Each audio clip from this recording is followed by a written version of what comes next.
Hi, everybody. Welcome to Spark Change. My name is Maria Davis. At Spark Change, we hope to connect, inform, and inspire you to create positive change in your life and in your community.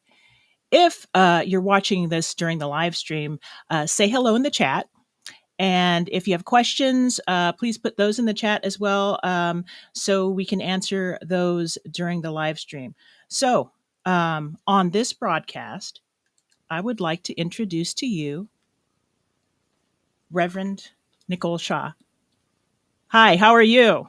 I'm good, Maria. How are you? Look how beautiful it is on the Good. mound. I'm pretty impressed. We should be Yeah, right? outside. Yeah. Yeah. Yeah, we should. I'm going to switch places there so you're larger there. Okay. So, is there anything that you would like to tell the audience before we get started? Yeah. So I'm Reverend Nikki Shaw. I'm the pastor at First Congregational United Church of Christ here in downtown Angola, only steps from the mound. And even though I am obviously a Christian pastor, I'm bringing to you today a discussion. And I'm going to have Maria stay with me so we can have a little bit of conversation. I'm bringing to you today a discussion about purpose, meaning, and spirituality. So I don't want you to feel that you're going to be bombarded by Christian only talk. That is how I engage my spirituality. And that is my religious focus. But we'll get into how spirituality is a little bit different. And what I really want to bring to you, and we'll get into this word in a little bit, is how to be in relationship with the numinous. You may or may not know what that means. We'll get to it. But rest assured, you don't have to have a particular creed, religion, or believe in any particular deity to get something out of this presentation today. Awesome. Okay. Then let's get started. Excellent. So, friends, I obviously engage in my life in a lot of spirituality and a lot of religion. So, let me tell you the difference between the two. Religion is a set of beliefs and ideas. I like to think about it as the details around that we build and affirm around something that is not very detailed, that we kind of intuit it. And that is the spiritual part of our existence and relationship with the world. That spiritual part is when we feel that we are connected to something bigger, or when we're becoming aware of things that we are not in control of, or when we know that our sphere of influence both impacts other people and also has its limitations because there's something larger than ourselves. Some people, when they begin to experience a kind of spirituality, will put some details around it, some rules and some guideposts and guardrails. And that's what we typically call religion. Those rules and details are how we choose to talk about this spiritual otherness that we're experiencing. And that's where that exciting word, the numinous, comes in.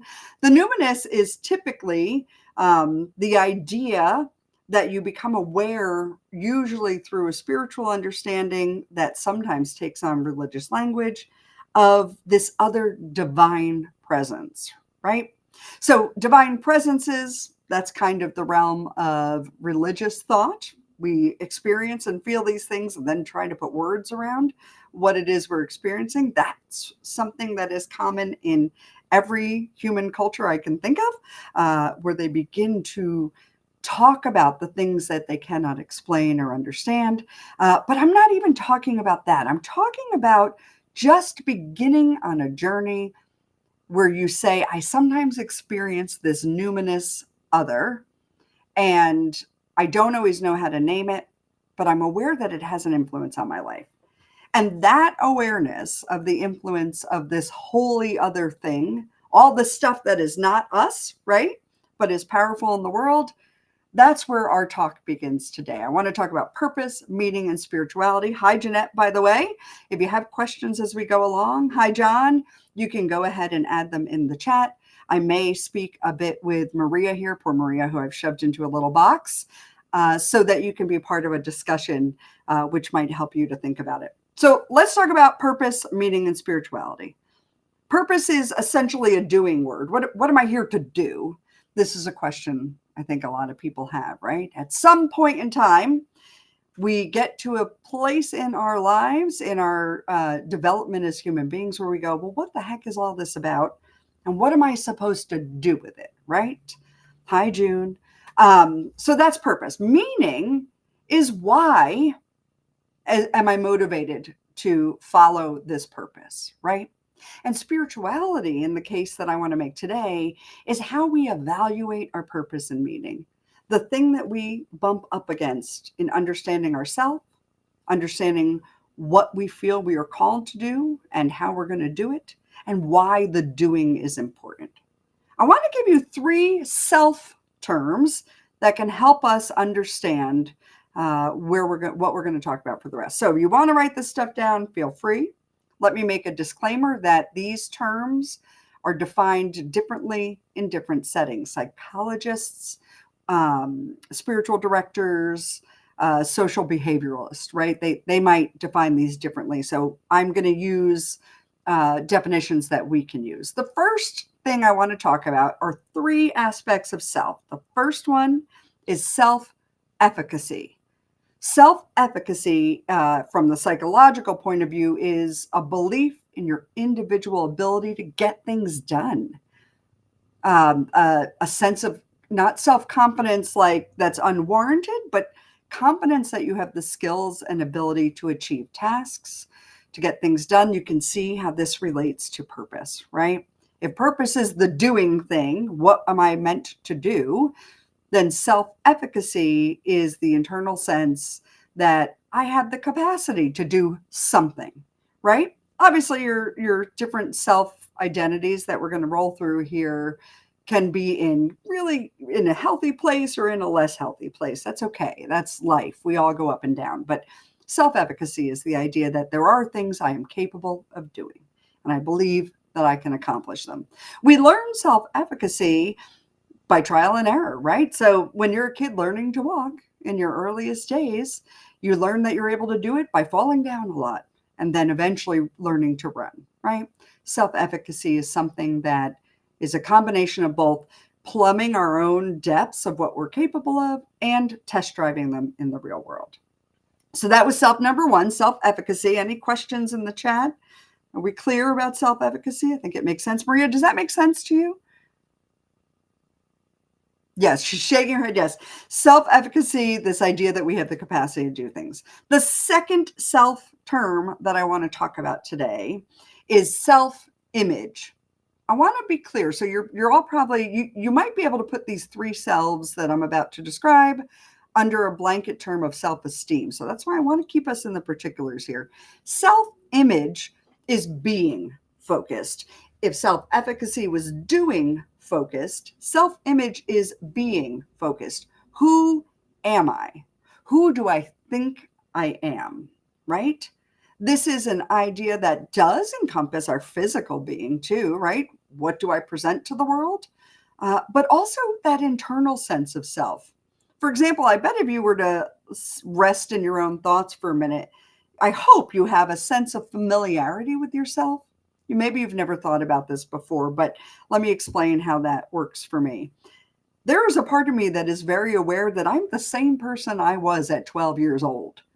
My sense of self at some time in my early adolescence had to do with these unasked for, unbidden, kind of inborn qualities that I noticed in myself.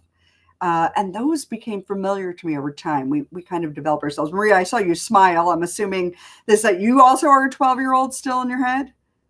Because I Yes, absolutely. yeah, great. Yeah. So, like that sense of self image is sometimes an unconscious thing. It can get reinforced by the outside world, and we'll get to that in our next self thing. But ultimately, we are who we are, right? And anyone who's tried to be something they're not will notice. For example, today I was talking with my kids about doing this presentation this morning and telling them the kind of things I would be talking about, and they said, are you nervous? I said, no, these are things I know how to do, self efficacy. These are things that match with my self image, things that I know I'm capable of and that have been part of my identity. I said, if you asked me to talk about nanobots, I'd be sweating bullets, right? When you're outside of your own self image, you tend to feel anxious, uncomfortable, self conscious in ways that are unhealthy, right?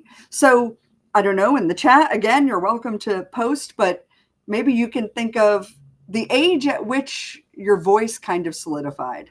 The age at which, again, for me, it's like at 12. I became who I am. I'm sorry, guys. I just haven't developed as much as I would like to.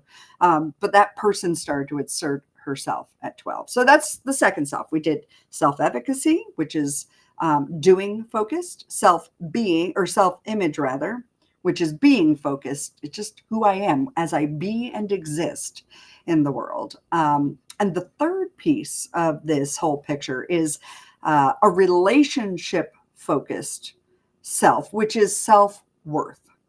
Self worth, I want to posit in my working definition, is a matter of how you understand where you fit in a connected world.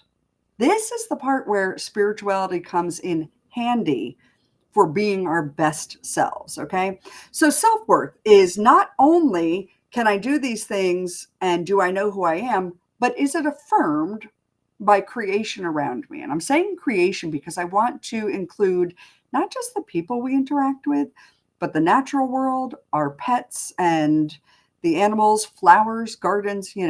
So, for example, if I know how to garden, we'll use that as an example. I have the awareness of my self efficacy. I've done it well. Maybe this is a terrible example for me personally because I have a black thumb. But I don't know about you, Maria. When I was at COVID times, I decided I was going to be a gardener. Maybe you're already a gardener. No. So I'm like, let me grow some tomatoes. No, right? And I grew tomato plants, and I think 3 of them lived, and I ate those 3 tomatoes because I was very proud of them. But imagine that I actually managed to grow just massive amounts of delicious tomatoes. I would have this self-efficacy piece. I learned something. I have the skill and the capacity to do it.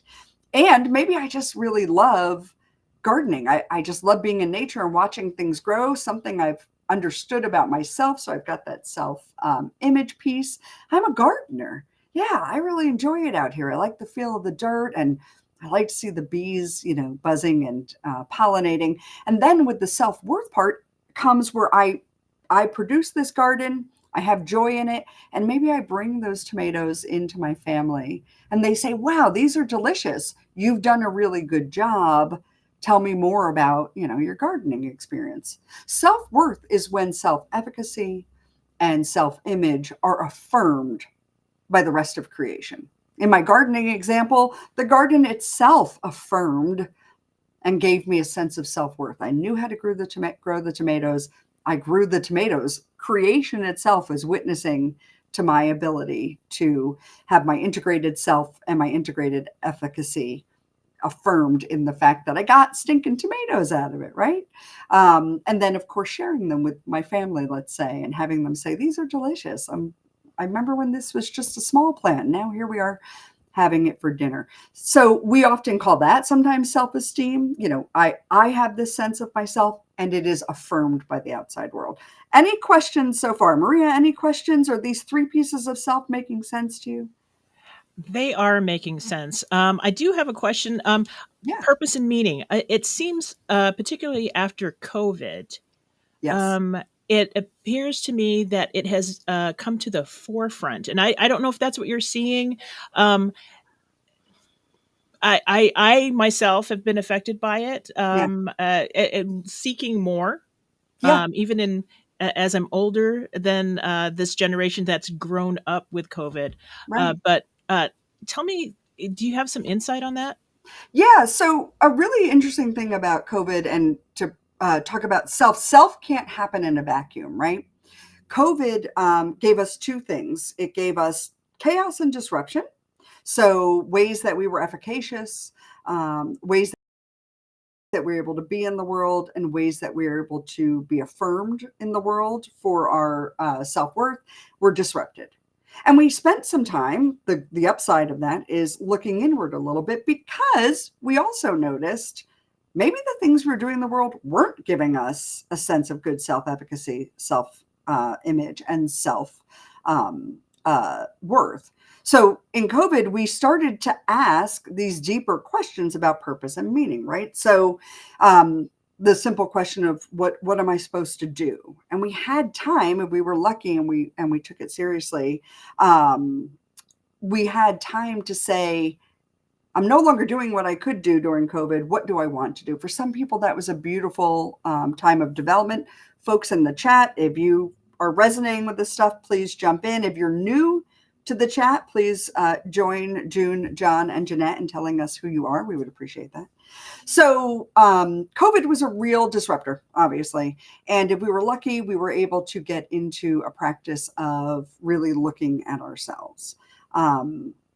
And people did say in mass numbers, we have the data, I'm not going to do this work anymore. Or they had time finally to answer a burning question about what was I meant to do in the world. They had time to research what it means when they said, I think I was called to do X, Y, or Z. They had the space to research those avenues and to put some meaning. Why do I feel called to do this? And how am I going to do it behind all of that? What can't happen, and what the downside of something like a COVID disruption, is if you become so self-centered and inward looking because of disconnection and the loss of relationship that COVID brought, that you're unable to define yourself. So I said briefly that self can't happen in a vacuum. We don't understand who we are except to outline where we bump up against the rest of the world. And when we do that in the COVID setting, often it was our workplaces or the schools that we went to or the volunteerism that we did that helped us to feel where we rubbed up against the world and therefore get an integrated sense of self.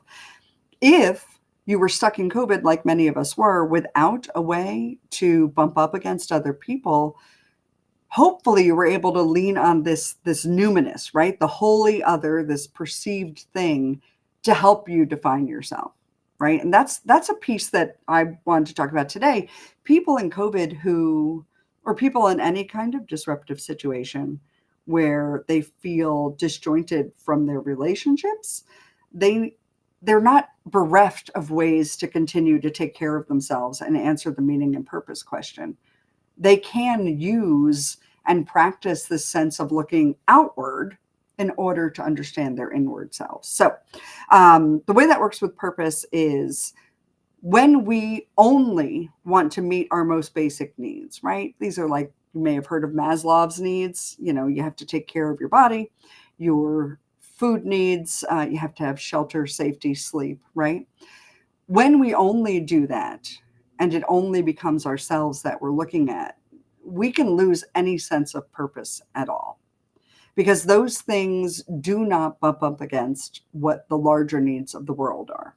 So when we're talking about purpose in this sense, we're not talking about the basic, I was put on this earth to make sure I brush my own teeth every day so that I can have good dental health, right? We're talking about a purpose related in relationship. I think if we were to do a little exercise for ourselves and say, you know, what is my purpose in the world? We'd be very dissatisfied if we said, all I need to do is get up, eat, sleep, and do it again. That's not purposeful, right? It doesn't have some kind of impact on our neighbor or the world at large. So COVID gave us this chance to re-examine that and to shift and say, well, maybe I have a new purpose. The thing is, we need to kind of invite COVID spaces, or in my business, we call them Sabbath spaces, spaces of rest, into our everyday lives. Now that we're back at the busyness of the world, we have got to constantly be pinging ourselves to evaluate our purpose and our meaning, and to say, how can we bring that kind of vitality to everything that we do? People who came out of COVID having done that work really came out better. Yes, Jeanette, Maslow's hierarchy of needs, exactly what I was talking about. You know, those are very important. They have to get met. Let's be clear. You have to be safe, fed, etc., in order to be anything else in the world. But that's not purpose, right? Those are your body's just basic needs. And of course, the hierarchy does eventually get to kind of a transcendent spirituality. Maslow talks about that later. But those are just the things we have to do to live. Purpose is the sense of saying, what do I do now that I have those things, right? Does that make sense, Maria? Absolutely, Yeah. it makes sense.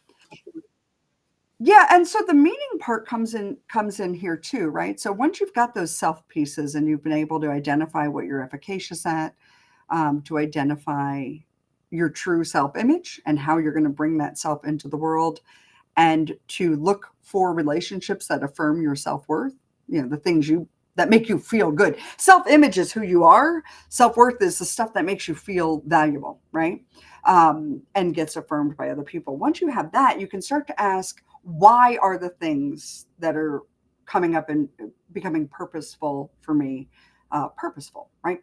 So a way to look at that is to be like a toddler and to always be asking why. I am not the first person to talk about why. There's a famous TED talk by a man named Simon Sinek.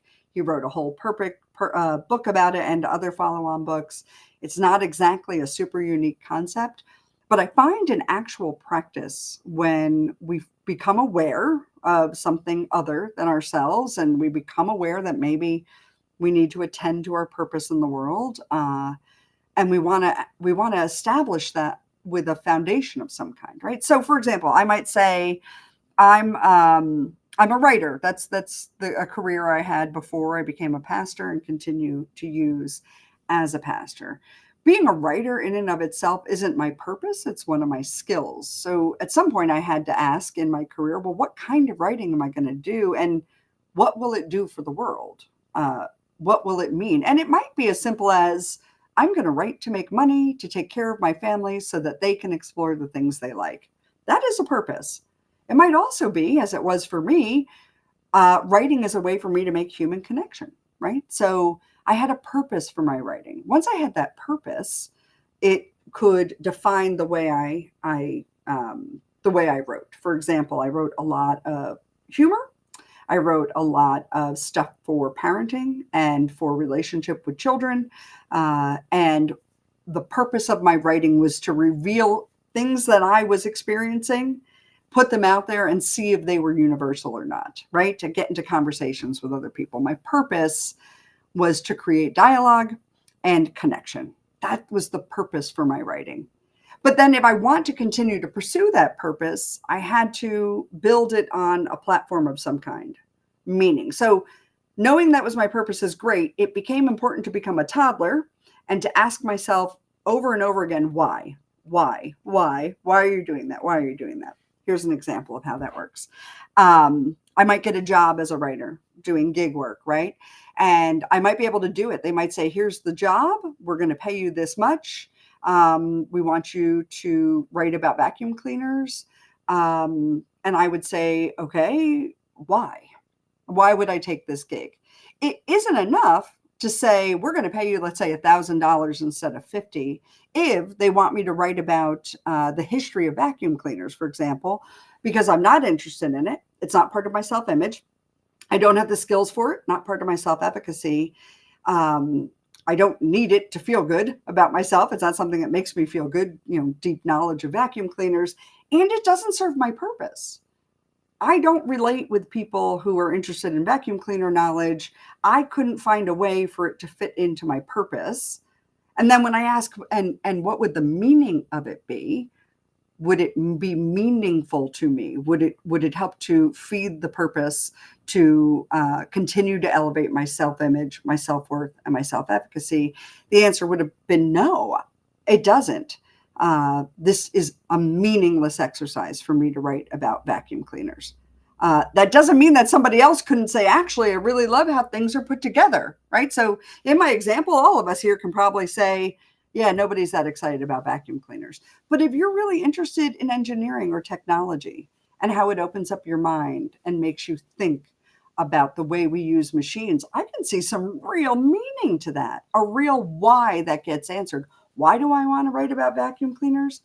Because it's important to understand how things work and fit together.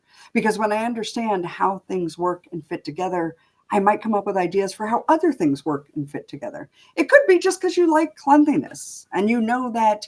Why would I write about vacuum cleaners? Because when my home is clean, I feel good about my environment. When I feel good about my environment, I'm able to do my other work better. So you can see how even with this really stupid example, well, again, sorry to all the vacuum cleaner lovers, all the people in the chat or on the stream, how you really can answer the question why in different ways. And it's shocking and surprising when we have an integrated self, when we know about our efficacy, our worth, and our image, how you can start to appreciate everybody has a very different why. This is where we get into that place where, in order to understand ourselves in relationship, we want to be able to take seriously the value of every person and what they bring into the world. This is the place where we only look about or into ourselves. And that's where we stop. Like if we took COVID as a time to be in isolation booths, we wouldn't understand how incredibly unique we really are. And in understanding that, understanding how incredibly unique everyone else is. And in understanding that we had nothing to do with somebody else's uniqueness. That whatever kind of spirituality or religion you claim, there are greater forces at work trying to create a world of balance and mutuality and respect.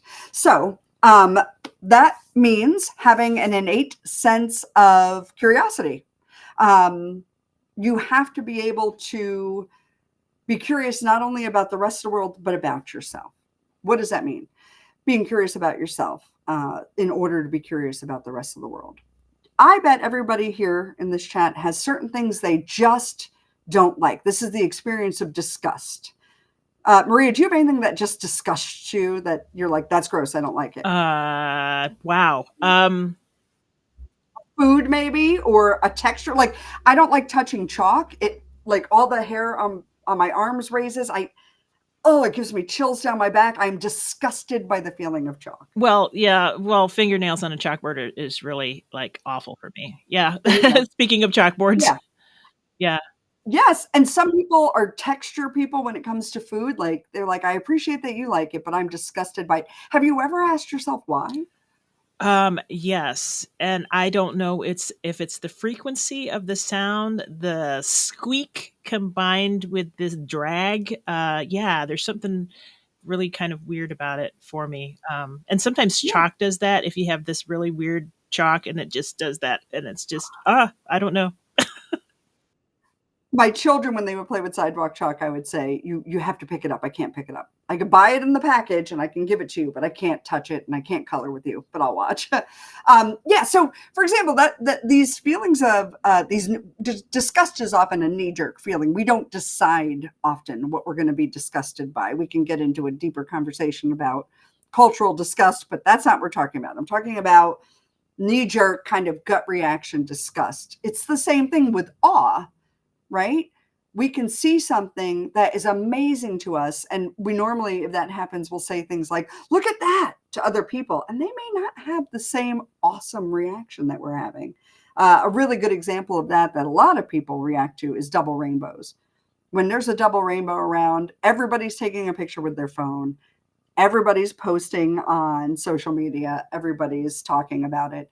These two things, though, like on discuss, for example, are not things that we often interrogate. So a practice of curiosity is whenever that you might use is not just intellectual curiosity, but emotional curiosity. So if you have a strong feeling, anger, disgust, awe, oh my gosh, if you're busting your gut laughing at a bad dad joke, ask yourself why. Ask yourself why and sit with it and try to come up with one answer. And once you come up with that one answer, try again to say why. So, Maria, you just did a pretty good. You're probably among the few people who've thought about why don't I like the nails on a chalkboard thing, right? It does seem universal, but some people don't mind it so much. But you've already done some of that. You said, I don't know, something about the sound. Why don't I don't like the sound. In answering that question, you begin to have a curiosity about the components of your feelings or thoughts. And you're like, I don't know, maybe it's that. Maybe it's the dragging, the prolonged contact, right? And then you added, well, I get that feeling with some chalk that's maybe extra dusty or Well, something, right? We can do you know yeah. about how people experience the same thing differently, and I think a Yes. really recent, really good example of that is the eclipse. That Yes. that was really a collective experience for everyone, and everyone had everything from awe to irritation because of traffic and all the hype and Uh-huh. all that kind of stuff, and maybe they didn't care about that. Even the Northern Lights thing that happened to a few days ago. Yeah, so Yes, yes. uh, I don't know how, because humans have such a vast um, range of feelings and emotion. How do we, as a collective, move in a positive direction? And positive direction being the direction that would help us progress to be a better collective. I mean, how do we do that then? Yes. Yeah, so I don't know exactly, but what I suspect is using the eclipse as an example, when we realize that other people are, when we begin to ask why about ourselves, what is our purpose, what is our meaning, and how do we evaluate that? Again, I suggest using this holy other idea. A good way to think of the holy other is the collective group, right? So you've got all these people gearing up for the eclipse. Some of them are going to drive to places of totality. Some are just going to stand in their backyard. Some people aren't even going to bother with it, right? Some people were preparing for the apocalypse. They were stocking up on food in case the world came to an end. I make no fun. I'm just saying these are all the different ways. If you don't have your own why going on, if you don't know why you feel the way you do, think the way you do, and act the way you do, you are not aware that other people also have whys.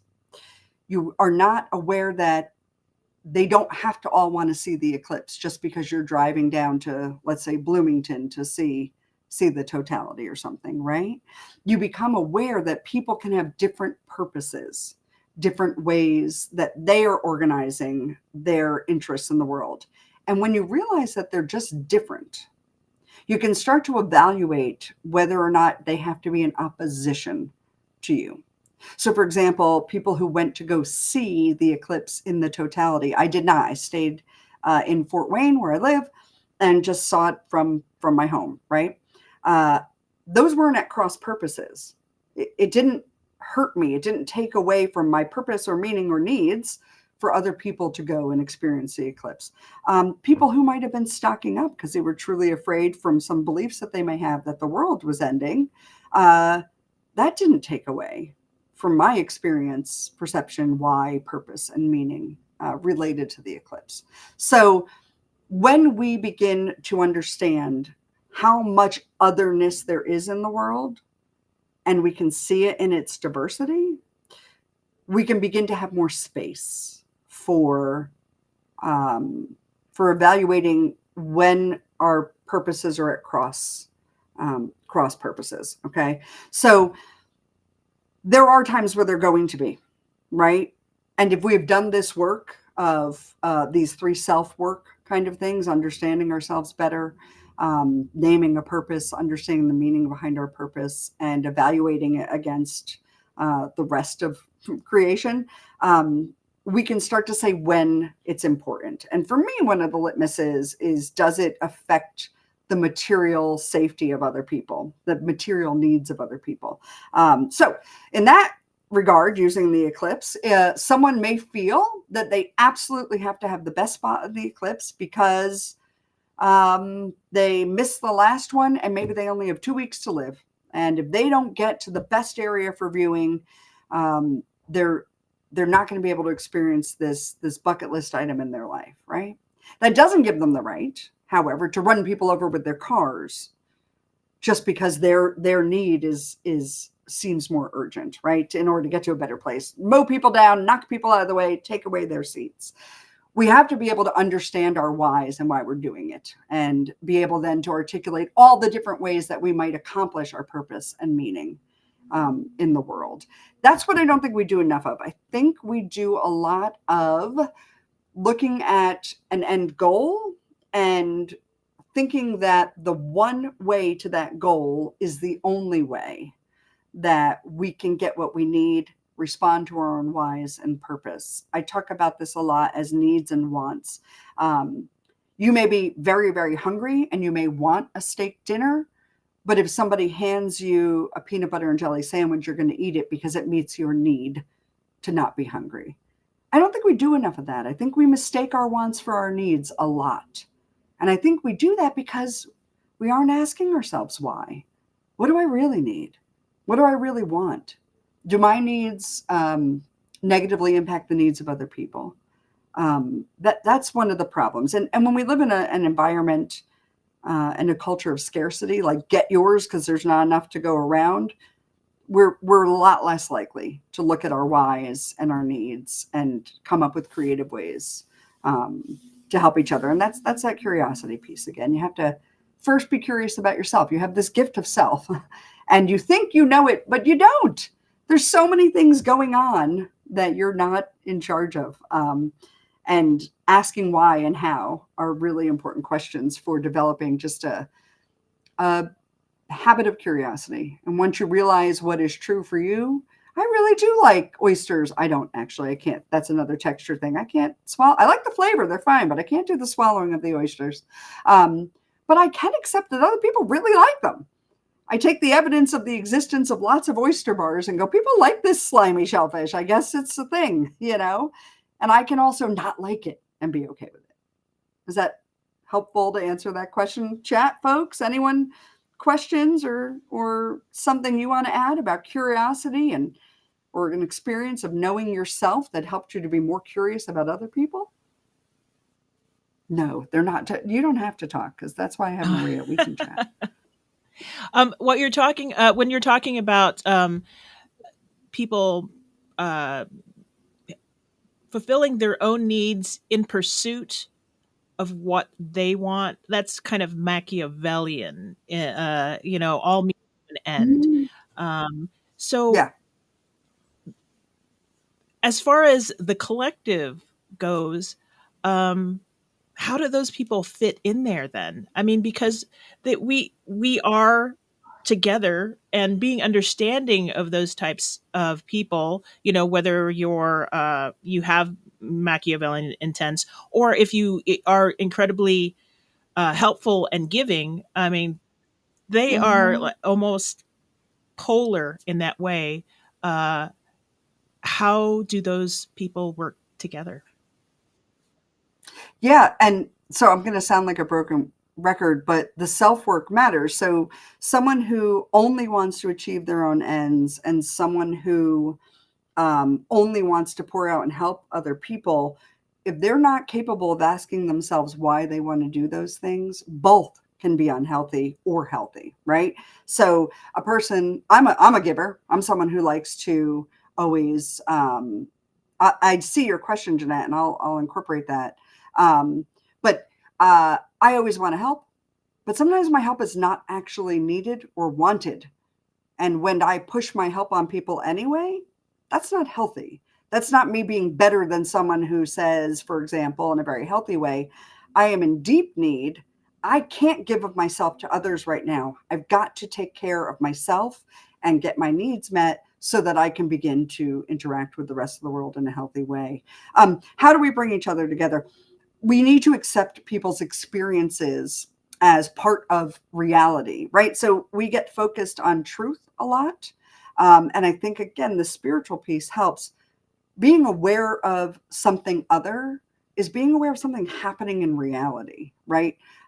It's not making up magical things. It's saying, wow, creation grows and moves and changes without my say so. That's a reality. And part of reality is experience. The eclipse is another good example. We all saw it from different places and in different ways. So we experienced the same reality. An eclipse happened, but we had different experience of it. So the first thing we can do with both the Machiavellian and the martyr is to accept their experience as a reality. It may not match all the data we have, and we can get to discussions if we're willing to let people tell their stories and hear their stories. That's being curious about other people. If we're able to do that, we can accept their experience as real. And all we can do then is relate our experience. And then hopefully, if we've been able to accept one another, then we can start to deal with facts and truth and data and say, okay, does our experience represent more or fewer people? Is our experience universal? Is our experience related to other causes? Why was it like that for us, but not other people? Those are good ways. Jeanette, yes, I think a lack of curiosity. I think a lack of curiosity, I think it comes from fear and hurt. So if you have an unhealthy self-image, self-worth, self-efficacy, I don't want to use the word trauma in the clinical sense, but there's been a hurt somewhere probably where, and this can be a lot of times parents internalize this, like, I'm going to hurt my kid and screw them up. At least they'll have a reason to go to therapy. Yes, you will, but so will the teachers, so will their friends, so will romantic partners, so will employers, right? We all affect each other. We're not put on this earth to never hurt one another, but we have unhealthy experiences sometimes that really damage our self-efficacy, self-worth, self-esteem. And when that happens, it can be painful to be curious about ourselves because it means going through those difficult things. So I don't want to say unhealthy in the sense that like there's a right or wrong way to have a self-image or self-worth. But yeah, if there's a lot of fear or resentment or anger or hurt, if there's a lot of that, we're not going to be curious about ourselves. And we're certainly not going to be curious about other people because we don't want our empathy or sympathy or understanding to reflect back, make us have to reflect back on ourselves. It's hard. John, you said everyone experiences what happens in the world differently. So yeah, so we're all at odds with someone while being in sync with others. And that can shift. That can shift. People you agree with or get along with maybe at one time in your life might not be the same people later. The way that you get along with or experience disagreement with someone in one context or circumstance might be different. I'll give a great example. We all know family members who, not our own, but people who are related to one another or married, who maybe they have a great home life, but they sure shouldn't work together in their office setting or whatever, right? Or maybe they work well together, but their home life's a mess. Context matters there too. I don't think, and if I'm reading into your question, John, I don't think the purpose is, and this comes from my spiritual point of view, that there's something else out there operative, and there is enough for everybody. So I call this, and I'm not alone in this, I call this the sense of abundance or enoughness. Having enough to meet your needs, to follow your purpose, to name your meaning, doesn't mean never being at odds with someone else. It means hopefully being able to bring in a question of does everyone's material needs being met? So we can disagree on all kinds of things, and we can even not like each other. Maybe we, not you and I, John, but a person can be like, I just don't like being around you. We don't share a lot of the same things, or I don't like your points of view, but we're all fed, we're all housed, we're all healthy, that kind of thing. The goal is to get to the kind of peace where nobody ever has disagreement. Well, that's a crazy making way to try to move through the world. But yeah, I think, John, acknowledging that is important. And then asking why. Are we at odds fundamentally or just in this one circumstance? Have I contributed to it, et cetera? That's probably a talk for another time because I know our time is wrapping up. I want to say this may have felt a bit rambling, but the point of this that I'd like you to take away. Most adult people and also children are people becoming adults, so we have to give them access to some of this self-agency as well. Involves at some point determining a purpose for yourself, asking questions and securing your own answers for meaning. Why do I do what I do? And becoming aware that you aren't the only self in the world. That's the spirituality piece. All of this, however, does hinge, in my opinion, and in the opinion of lots of psychologists and spiritual leaders, on accepting yourself, understanding yourself, getting to know yourself, asking probing questions about yourself, so that when you ask those same questions of other people, you know where you're coming from. You have a place from which to ask the questions and stand. And we like to, it is sometimes easier, or because our world is so busy, it is sometimes just necessary for us to neglect these parts of our being. But engaging in some kind of spiritual practice, whether that's hiking or praying, will help you to keep things like purpose and meaning and curiosity in your life. And that's so important for any kind of change in the world. If we're going to try to make things more amenable for the whole world and work with other people, we better know who we are and what we're bringing to the party. Thank you, everybody, for being with us. Maria, I'll pass it back to you. Oh, I think you're muted. I am muted. Sorry about that. So if you could meet me backstage after I end the stream, that would be great. Thank you so much. Again, Reverend Nikki Shaw is the pastor at First Congregational United Church of Christ here in Angola, Indiana. Thank you so much. You were the first person on the live stream. Congratulations. That's good. That means I didn't have to be good. Everybody else can take. I get to pass for being the first. That's why I always volunteered first at Oh, school. okay. All right. Thank you again. Thank you. Thank you, Jeanette. Thanks, everybody. Okay, if you enjoyed this broadcast and found it useful, please like and subscribe to the YouTube channel for Folio Nova. And you can also sign up for updates on Spark Change and Folio Nova. And please let us know topics you'd like to learn about, maybe that would help you spark change. So, with that, we'll wrap it up. Let's all work together to make the world a better place. Thanks for watching.